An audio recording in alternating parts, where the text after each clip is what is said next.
Kauno miesto rotušėje nugriaudėjo Manijos moksleivių krepšinio lygos 2011-2012 metų sezono uždarimo ceremonija. Renginio metu buvo apdovanoti naudingiausi sezono jaunieji krepšininkai, jų treneriai ir mokyklų vadovai.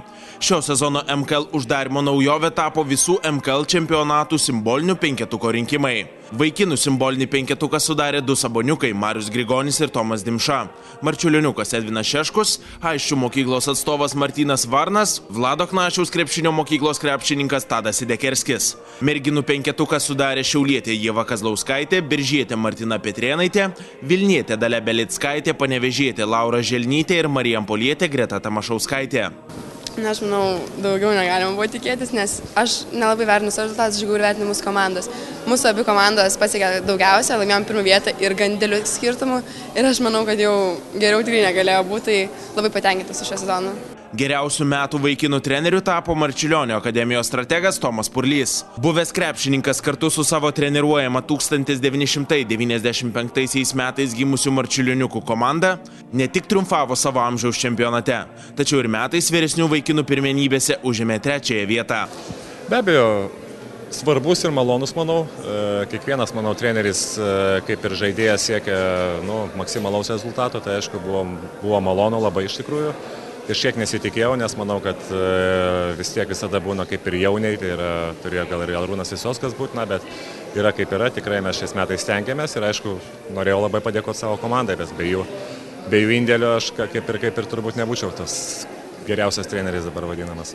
Geriausių metų merginų trenerė tapo Vilniaus krepšinio mokyklos specialistė Dilera Velišajeva, o jos treniruojama komanda jaunieji talentai tapo metų merginų komanda. Analogiškuose vaikinų rinkimuose nugalėtojais tapo Šarūno Marčiulionio krepšinio akademijos Himėjos komanda, kurią treniruoja Edvinas Justa. Metų iššūkio komanda pripažinta Kauno krepšinio mokyklos Aisčiai 1999 metų gimusių berniukų komanda. Geriausia metų mokykla vaikinų grupėje pripažinta Šarūno Marčiulionio krepšinio akademija, merginų grupėje Vilniaus krepšinio mokykla. Reitingo nugalėtoja rajono grupėje tapo Biržų sporto mokykla, o viso sezono Manijos moksleivių krepšinio lygos reitingo nugalėtoja tapo Šarūno Marčiulionio krepšinio akademija. Naudingiausiais sezono krepšininkais ir krepšininkėmis tapo Alvydas Žarskus, Deividas Pogužinskas, Ieva Kazlauskaitė, Edvinas Rupkus, Martynas Varnas, Dalia Belickaitė, Tadas Sidekerskis, Grantas Vasiliauskas ir Martina Petrėnaitė. Tai čia turbūt buvo jau antrasis mano apdovanojimas, nes buvau išrinktas dar naudingiausias mėnesio žaidėjas ir dabar taip gražiai pagerbtas. Reikia stengtis toliau dirbti ir neprarasti šitų visų apdovanojimų ir rodyti, kad esi vertas šito. Visi labiausiai pasižymėję jaunieji krepšininkai buvo apdovanoti MKL rėmėjų, Manijos, Rybok, Lietuvos krepšinio federacijos prizais. Norėčiau pasidžiaugti, kad šis čempionatas vyko sklandžiai, jisai buvo varginančiai ilgas, bet manau ir abipusiai malonus.